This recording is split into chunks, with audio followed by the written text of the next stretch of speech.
Friends, എല്ലാവർക്കും വീഡിയോയിലേക്ക് സ്വാഗതം. ഇന്ന് ഞാൻ ഉണ്ടാക്കാൻ പോകുന്ന ഒരു ഈസി ഉള്ളിക്കറിയാണ്. അല്ലെങ്കിൽ ഒരു സ്പെഷ്യൽ ഉള്ളിക്കറിയാണ്. തേങ്ങ ഒന്നും അരയ്ക്കാതെ തന്നെ നമുക്ക് പെട്ടെന്ന് തന്നെ ഒരു 10 മിനിറ്റിൽ പോലും വേണ്ട, ഉള്ളി പൊളിക്കുന്ന ഉൾപ്പെടെ ഒരു 10 മിനിറ്റ് മതി. 10 മിനിറ്റിനുള്ളിൽ ഉണ്ടാക്കിയെടുക്കാൻ പറ്റിയ ഒരു ഈസി ഉള്ളിക്കറിയാണ്. ഇത് വളരെ ടേസ്റ്റി ആയിട്ടുള്ള ഒരു കറിയാണ്. ഉള്ളിത്തീയിൽ വെക്കുന്ന അത്രയും പാടൊന്നുമില്ല, നമുക്ക് പെട്ടെന്ന് തന്നെ ഉണ്ടാക്കിയെടുക്കാം. നല്ല മധുരവും എരിവും പുളിയൊക്കെ ചേർന്ന നല്ലൊരു കറിയാണ്. എല്ലാവരും ഒന്ന് ട്രൈ ചെയ്ത് നോക്കണം. നമുക്ക് വീഡിയോയിലേക്ക് പോകാം. ചെയ്യുന്നത് എങ്ങനെയാണെന്നൊന്ന് നോക്കാം.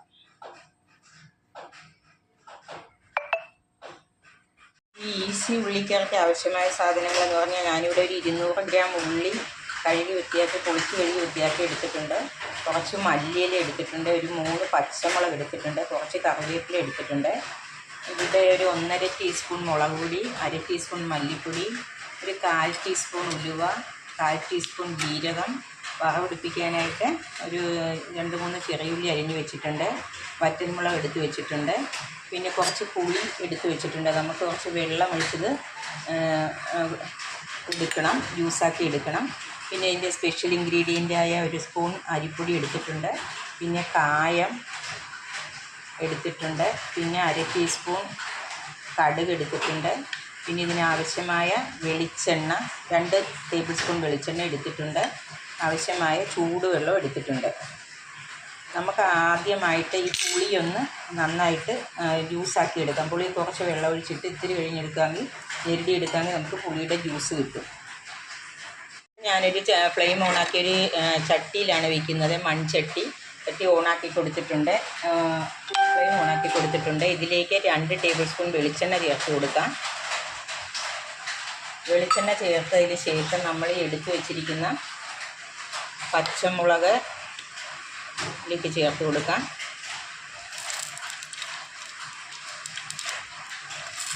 പച്ചമുളക്, കറിവേപ്പില, അത് രണ്ടും കൂടെ ചേർത്ത് കൊടുക്കാം. അതിന് ശേഷം നമുക്ക് ഈ എടുത്തു വെച്ചിരിക്കുന്ന ഉള്ളിയും ഇതിലേക്ക് ചേർത്ത് കൊടുക്കാം.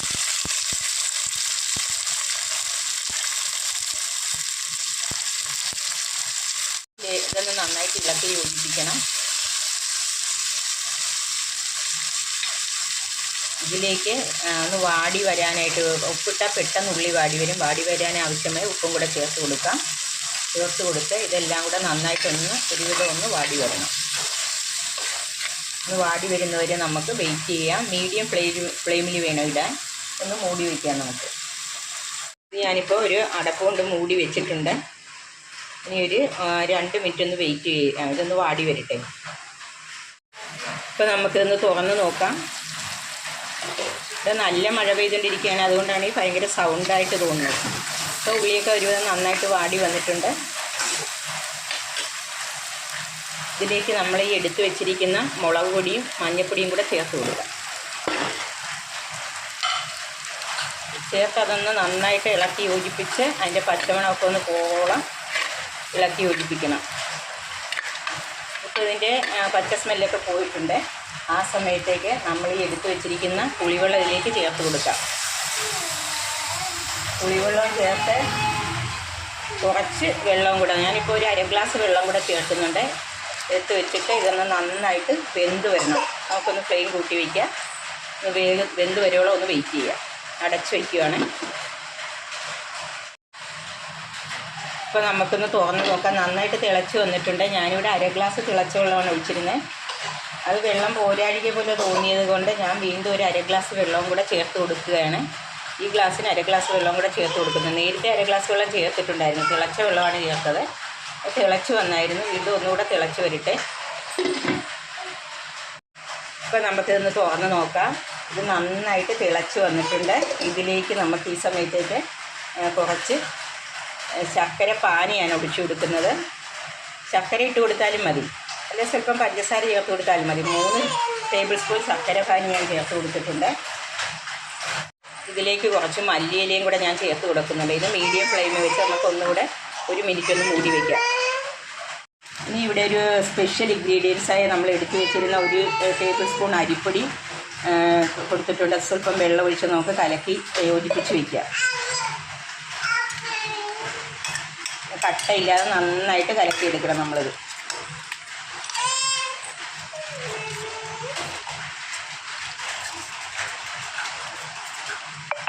അപ്പോൾ ഞാൻ കട്ടയില്ലാതെ നന്നായിട്ട് കലക്കിയെടുത്തിട്ടുണ്ട്. നമുക്കിപ്പോൾ ഇതൊന്ന് തുറന്ന് നോക്കാം. തിളച്ച് നന്നായിട്ട് വെന്ത് വന്നിട്ടുണ്ട്. ഈ സമയത്തേക്ക് നമ്മുടെ സ്പെഷ്യൽ ഇൻഗ്രീഡിയൻസായി എടുത്തു വെച്ചിരിക്കുന്ന അരിപ്പൊടി ഇതിലേക്ക് ചേർത്ത് കൊടുക്കുക. ചേർത്തുടനെ നന്നായിട്ട് ഇളക്കി ചേർക്കണം.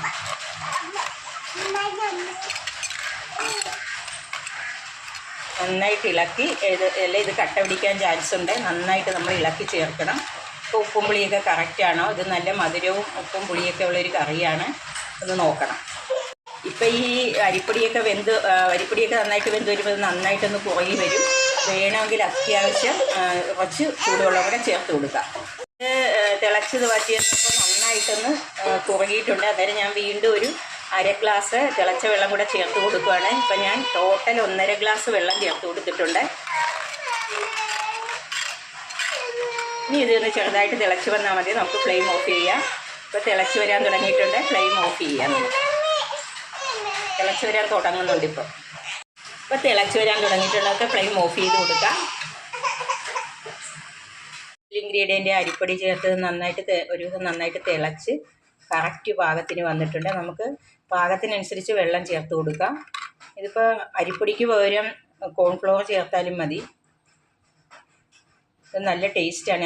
അരിപ്പൊടി ചേർക്കുമ്പോൾ ഒരു നല്ല പ്രത്യേക ടേസ്റ്റാണ്. അങ്ങനെ നമ്മുടെ കറി പാകമായിരിക്കുകയാണ്. ഇനിയൊന്ന് വറതാളിക്കാം. ഞാനൊരു പാൻ അടുപ്പിൽ വെച്ചിട്ടുണ്ട്. ഇതിലേക്ക് ഒരു 1.5 ടേബിൾ സ്പൂൺ വെളിച്ചെണ്ണയാണ് ചേർത്ത് കൊടുക്കുന്നത്. വെളിച്ചെണ്ണ നന്നായിട്ട് ചൂടായി വരുമ്പോഴേക്ക് ചൂടായി വരട്ടെ.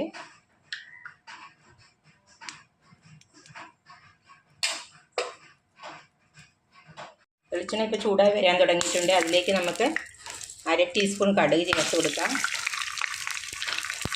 ഇതൊക്കെ പൊട്ടി വരാൻ തുടങ്ങിയിട്ടുണ്ട്. അപ്പോഴേക്ക് കുറച്ച് കറിവേപ്പില ചേർത്ത് കൊടുക്കാം.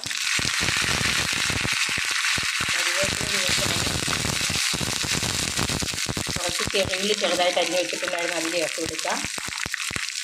കുറച്ച് വറ്റൽമുളക് എടുത്ത് വെച്ചിട്ടുണ്ടായിരുന്നു, അത് ചേർത്ത് കൊടുക്കാം. ഇതിലേക്കൊരു 1/4 ടീസ്പൂൺ ഉലുവ എടുത്ത് വെച്ചിട്ടുണ്ടായിരുന്നു, അത് ചേർത്ത് കൊടുക്കാം. ഒരു 1/4 ടീസ്പൂൺ ജീരകം, നല്ല ജീരകമാണ് എടുത്ത് വെച്ചിരിക്കുന്നത്, അത് ചേർത്ത് കൊടുക്കാം. ഇതെല്ലാം നന്നായിട്ടൊന്ന് പൊട്ടി വരട്ടെ. മീഡിയം ഫ്ലെയിമിൽ വെച്ചാൽ മതി.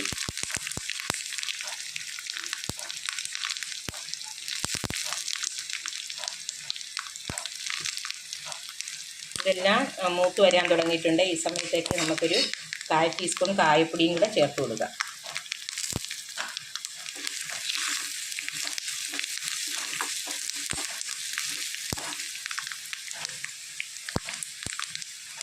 ഇനി നമുക്ക് ഫ്ലെയിം ഓഫ് ചെയ്യാം. ഈ വറ താളിച്ചെടുത്ത് കറിയിലേക്ക്, കറിക്കൂട്ടിലേക്ക് ചേർത്ത് കൊടുക്കാം.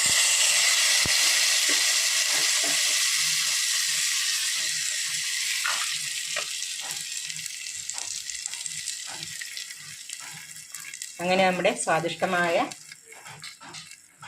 സ്പെഷ്യൽ ഉള്ളിക്കറി അല്ലെങ്കിൽ ഈസി ഉള്ളിക്കറി ശരിയായിരിക്കുകയാണ്. എല്ലാവരും ഒന്ന് ട്രൈ ചെയ്ത് നോക്കണം. ആദ്യമായിട്ട് വീഡിയോ കാണുന്നവരാണെങ്കിൽ ഒന്ന് സബ്സ്ക്രൈബ് ചെയ്ത് സപ്പോർട്ട് ചെയ്യണം. ഒന്ന് ലൈക്ക് ചെയ്യണം, കമൻറ്റ് ചെയ്യണം, ഷെയർ ചെയ്യണം. ഇനി അടുത്ത നല്ലൊരു റെസിപ്പിയായിട്ട് വരുന്നവരെ താങ്ക്സ്.